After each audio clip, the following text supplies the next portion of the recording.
Kinana fulani hivi Diamond Platnumz anazidi kutengeneza mashabiki tena kwa namna yake, kwa jinsi ambavyo ameitengeneza na kuiandaa brand yake. Anaona ni vyema zaidi kama akaendelea kuiboresha zaidi brand yake. Diamond Platnumz bana, ikumbuke alikuwa nchi za nje huko kwa ajili ya show za nje. Sasa akawa amewasili Tanzania, Dar es Salaam, na hapa ni Posa wakati ambapo amefika uwanja wa ndege akiwa na Baba Levo hapo na timu yake yote nzima.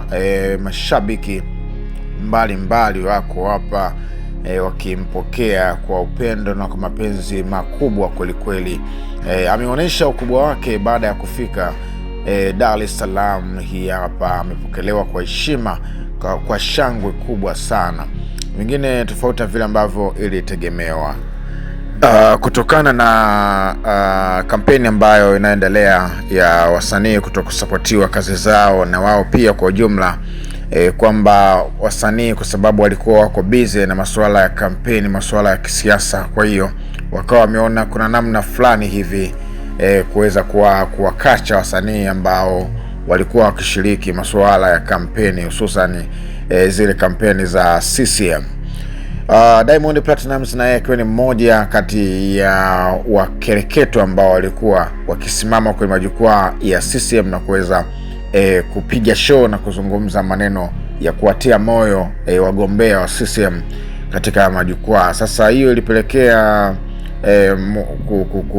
kuzua taharuki kwa baadhi ya watu na kusema kwamba yale ambayo yalitokea CCM kuweza kushinda kwa kishindo, machawa walihusika kwa kiasi kikubwa ambao wanatoka katika kiwanda cha muziki Tanzania.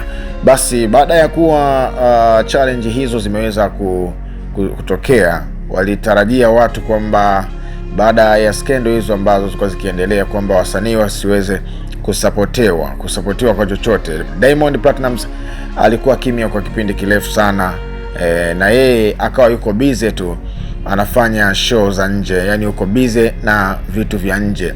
Lakini sasa kitu cha kushangaza na kitu cha ajabu zaidi, baada ya kuwa amefika Posta jijini Dar es Salaam katika uwanja wa ndege pale, alipokelewa kwa heshima kubwa kweli. Alipokelewa kwa ukubwa ambao sio wa kawaida, na mashabiki mbalimbali ambao walikuwa wametulia kwa ajili ya kuweza kusubiri Diamond Platnumz anaweza kufika eneo hilo. Na kikubwa zaidi kinachoonekana hapo ni shangwe zaidi, ambapo mimi nadhani kwamba Diamond Platnumz ameanza kuwajibu jinsi, kwa hivyo kwamba ukiachilia mbali maneno ya kimtandao, ni bali kuna mashabiki wengine ambao wako nje ya mtandao, na hao ndio wengi zaidi ambao wanamkubali, yani wanamkubali kama la Masimba Dangote.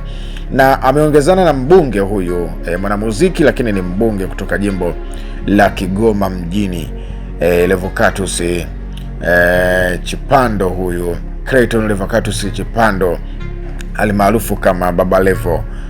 Kumbuka kwamba Baba Levo na Diamond Platnumz ni wanamuziki ambao kiukweli wamekuwa wakishirikiana kwa ukaribu zaidi, na wamekuwa wakipiana sapoti kwa njia moja, kwa fursa moja, kwa namna moja ama nyingine.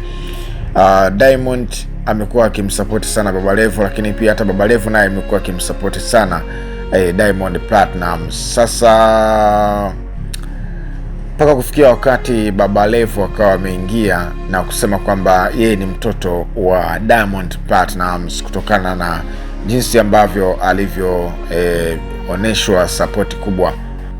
Hiyo imeleta hamasa kubwa kufikia wakati Diamond Platnumz anakuwa ana ushirikiano mkubwa na wa ukaribu zaidi akiwa pamoja na Baba Levo. Diamond Platnumz anazidi kuonesha ukubwa wake kama jinsi ambavyo unavyoona hapo. Ni msanii wa kwanza ambaye ameanza na kitu hiki kikubwa baada ya kupita kwa siku ya uchaguzi Disemba, siku ya uchaguzi Oktoba 29, mpaka kufuatia siku ya 9 Disemba mpaka hivi leo tunaona jinsi ambavyo ameweza kufanya makubwa Diamond Platnumz. Hivyo basi inabidi kama ikikupendeza zaidi uendelee kusubscribe channel hii hapa, na utoe maoni yako, nini ambacho unadhani kupitia hiki ambacho umekiona hapo. Una maoni gani kuhusu Diamond Platnumz na kwa ujumla wasanii wote, una maoni gani? Kwa sababu wamekuwa wanapitia tafakuri kibao. Sasa mimi nadhani kwa wakati huu hapa tuishie hapa, alafu wakati mwingine tukutane kwa pamoja, lakini usisahau kushare video hii na wengine waweze kuona. Subscribe mtu wangu.